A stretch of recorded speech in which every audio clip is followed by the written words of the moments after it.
Hi, ಎಲ್ಲರಿಗೂ ನಮಸ್ಕಾರ. ಇವತ್ತು ನಾವು ಒಂದು ಆರೋಗ್ಯಪೂರ್ಣವಾದ ರುಚಿಯಾದ ಒಂದು ತಾಲಿಪಟ್ಟು ಮಾಡೋದು ಹೇಗೆ ಅಂತ ನೋಡೋಣ. ಅದಕ್ಕೆ ಎಲ್ಲ ಜಾತಿ ಹಿಟ್ಟುಗಳನ್ನು ಹಾಕ್ತೀವಿ. ನಾನು ತಗೊಂಡು ಸಾಮಾನು ತೋರಿಸ್ತೀನಿ. ನೋಡಿ ಹಸಿಮೆಣಸು ಸ್ವಲ್ಪ ತರಿಯಾಗಿ ಇದು ಮಾಡಿ ಇಟ್ಕೊಂಡಿದ್ದೀನಿ. ಆಮೇಲೆ ನುಗ್ಗೆ ಸೊಪ್ಪು, ಎಳೆ ನುಗ್ಗೆ ಸೊಪ್ಪನ್ನು ಸ್ವಲ್ಪ ಕಟ್ ಮಾಡಿ ಇಟ್ಕೊಳ್ಳಿ. ಸ್ವಲ್ಪ ಕರಿಬೇವಿನ ಸೊಪ್ಪು, ಅದು ಎಳೆದೆ. ಆಮೇಲೆ ಸ್ವಲ್ಪ ಕೊತ್ತಂಬರಿ ಸೊಪ್ಪು, ಸ್ವಲ್ಪ ಶುಂಠಿ, ಆಮೇಲೆ ಒಂದು ಟೊಮೆಟೊ, ಒಂದು ನೀರುಳ್ಳಿ, ಇಷ್ಟನ್ನು ಕಟ್ ಮಾಡಿ ಇಟ್ಕೊಂಡಿದ್ದೀನಿ. ಈಗ ಒಂದು ದೊಡ್ಡ ಬೌಲಲ್ಲಿ ಒಂದು ಬೌಲು ಜೋಳದ ಹಿಟ್ಟು, ಒಂದು ಬೌಲು ಗೋಧಿ ಹಿಟ್ಟು, ಒಂದು ಬೌಲು ರಾಗಿ ಹಿಟ್ಟು, ಒಂದು ಬೌಲು ಕಡಲೆ ಹಿಟ್ಟು, ಆಮೇಲೆ ಒಂದು ಕ್ಯಾರೆಟನ್ನು ತುರಿದಿಟ್ಕೊಂಡಿದ್ದೀನಿ. ಈಗ ಈಗ ಹೇಗೆ ಕಲಿಸೋದಂತ ತೋರಿಸ್ತೀನಿ. ಮೊದಲೆಲ್ಲ ಕಟ್ ಮಾಡಿಟ್ಟಂಥ ಸಾಮಾನೆಲ್ಲ ಹಾಕಿ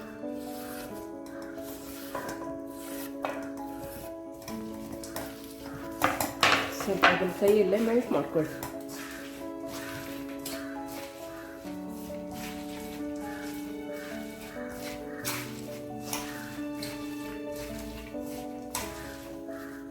ಆಮೇಲೆ ಸ್ವಲ್ಪ ಹಸಿಮೆಣಸು ಹಾಕಿ, ಖಾರ ಎಷ್ಟು ಬೇಕೋ ಅಷ್ಟು ನೋಡಿ ಹಾಕಿ.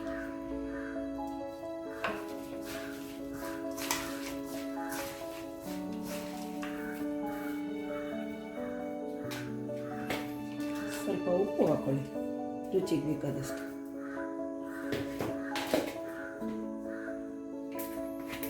ಸ್ವಲ್ಪ ಹಿಂಗೆ ಹಾಕೊಳ್ಳಿ.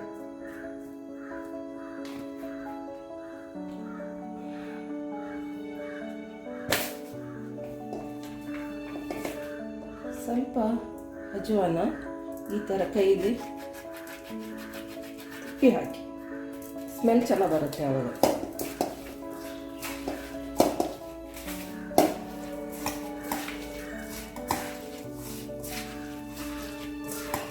ಹೀಗೆ ಎಲ್ಲ ಹಿಟ್ಟನ್ನು ಹಾಕಿ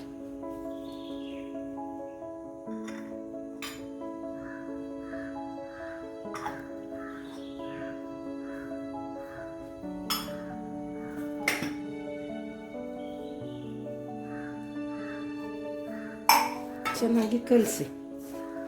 ನಮಗೆ ರೊಟ್ಟಿ ತಟ್ಟಲಿಕ್ಕೆ ಬರಬೇಕು. ನೀರು ನೋಡ್ಕೊಂಡು ಹಾಕೊಳ್ಳಿ, ಎಷ್ಟು ಬೇಕೋ ನೋಡಿ ಹಾಕ್ಕೊಂಡು ಕಲಿಸ್ಕೊಳ್ಳಿ. ತುಂಬ ನೀರಾದರೂ ರೊಟ್ಟಿಯ ಕಟ್ಟಕ್ಕೆ ಬರೋದಿಲ್ಲ. ಚಪಾತಿ ಹಿಟ್ಟು ಕಲಿಸ್ತೀವಲ್ಲ, ಆ ಹದಕ್ಕೆ ಕಲಿಸ್ಕೊಳ್ಳಿ.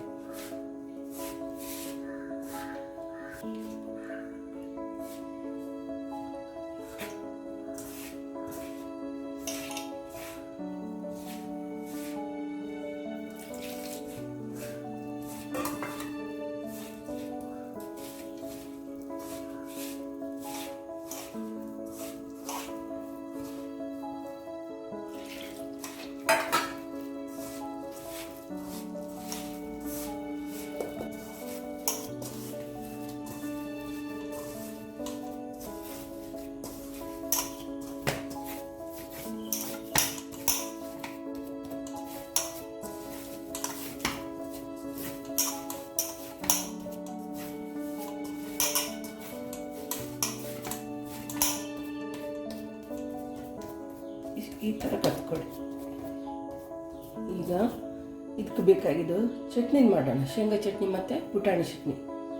ಒಣಮೆಣಸು ತೊಗೊಂಡಿದ್ದೀನಿ, ಶೇಂಗಾ ಹುರಿದು ಸಿಪ್ಪೆ ತೆಗೆದಿಟ್ಕೊಂಡಿದ್ದೀನಿ, ಆಮೇಲೆ ಸ್ವಲ್ಪ ಬೆಳ್ಳುಳ್ಳಿ ಸಿಪ್ಪೆ ತೆಗೆದಿಟ್ಟಿದ್ದೀನಿ, ಸ್ವಲ್ಪ ಕರಿಬೇವು ಹುರಿದಿಟ್ಟಿದ್ದೀನಿ, ಸ್ವಲ್ಪ ಪುಟಾಣಿ, ಆಮೇಲೆ ಸ್ವಲ್ಪ ಜೀರಿಗೆ, ಸ್ವಲ್ಪ ಹಿಂಗೆ ಹಾಕ್ಕೊಂಡಿದ್ದೀನಿ.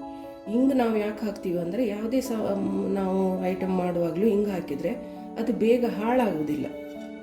ತುಂಬ ದಿನ ನಾವು ಸ್ಟೋರ್ ಮಾಡಿ ಇಡ್ಲಿಕ್ಕಾಗತ್ತೆ. ಅದಕ್ಕಾಗಿ ಸ್ವಲ್ಪ ಹಿಂಗೆ ಹಾಕ್ಕೊಂಡಿದ್ದೀನಿ. ಆಮೇಲೆ ಸ್ವಲ್ಪ ಉಪ್ಪು ಬೇಕು, ಸ್ವಲ್ಪ ಸಕ್ಕರೆ ಬೇಕು. ಅದು ಮಾಡುವಾಗ ತೋರಿಸ್ತೀನಿ.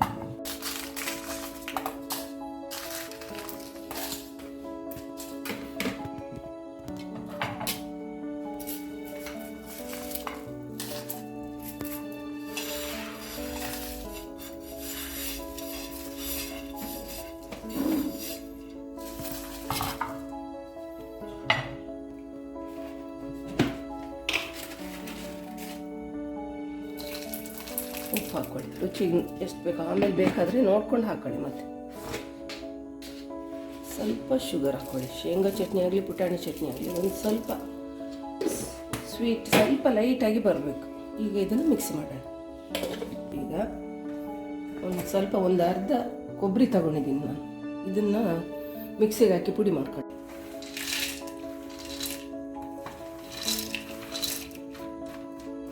ಶೇಂಗಾ ತುಂಬ ನುಣ್ಣಗಾಗಬಾರ್ದು, ತರಿ ತರಿ ಇರಬೇಕು ಶೇಂಗಾ ಚಟ್ನಿಗೆ.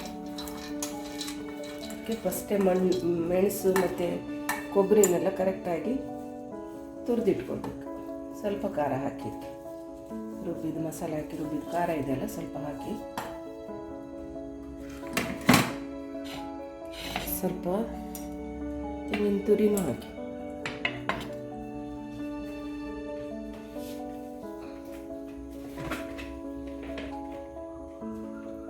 ಸ್ವಲ್ಪ ಹುಣಸೆಹಣ್ಣು ಹಾಕಿ, ಸ್ವಲ್ಪ ನಿಮಗೆ ರುಚಿಗೆ ಎಷ್ಟು ಬೇಕೋ ಅಷ್ಟು ಹುಣಸೆಹಣ್ಣು ಹಾಕಿ.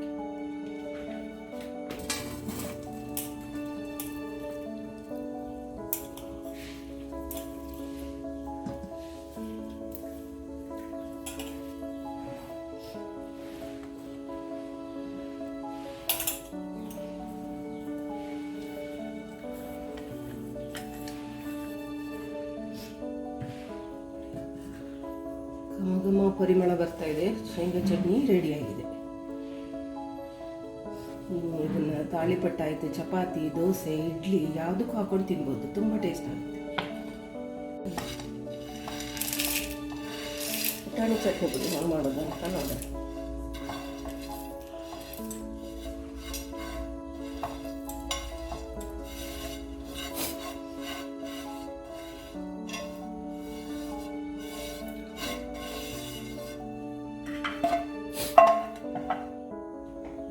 ಸ್ವಲ್ಪ ಹುಣಸೆಹಣ್ಣು ಹಾಕೊಳ್ಳಿ.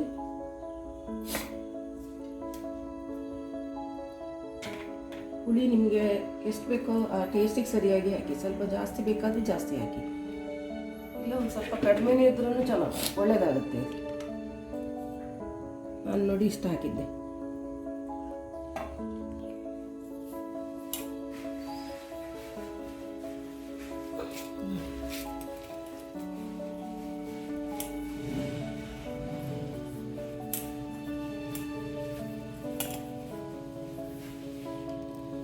ರೆಡಿ ಆಗಿದೆ ಚಟ್ನಿ. ಎರಡು ಶೇಂಗಾ ಚಟ್ನಿನೂ ಪುಟಾಣಿ ಚಟ್ನಿನೂ, ಎರಡು ಚಟ್ನಿನೂ ರೆಡಿಯಾಗಿದೆ.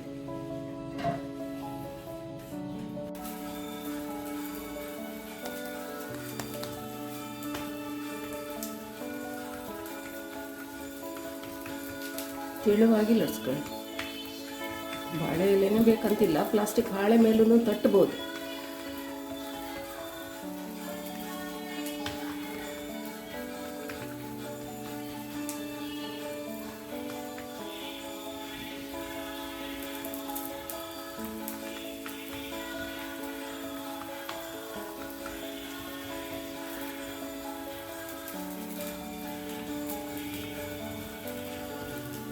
ಮಧ್ಯೆ ಒಂದು ಹೋಲ್ ಮಾಡ್ಕೊಳ್ಳಿ.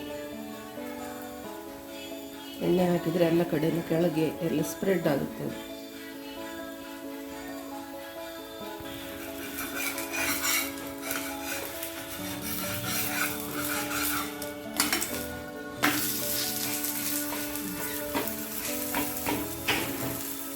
ಆರೋಗ್ಯಕ್ಕೂ ಒಳ್ಳೆಯದು, ಮಾಡಲಿಕ್ಕೂ ಈಸಿ ಇದೆ,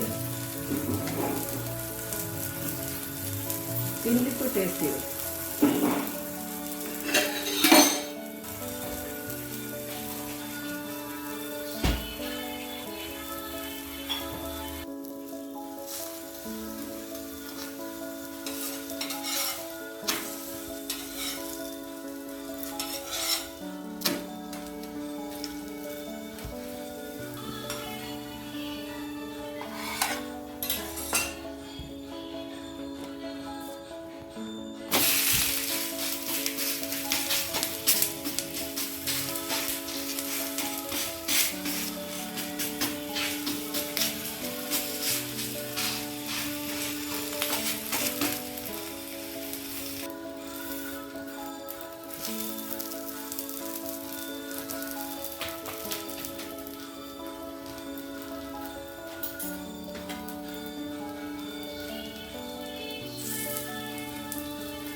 ಒಂದು ಹೆಲ್ದಿಯಾದ ತಾಲಿಪಟ್ಟು ರೆಡಿಯಾಗಿದೆ. ತುಂಬ ಟೇಸ್ಟು ಆಗುತ್ತೆ, ಆರೋಗ್ಯಕ್ಕೂ ತುಂಬ ಒಳ್ಳೆಯದು.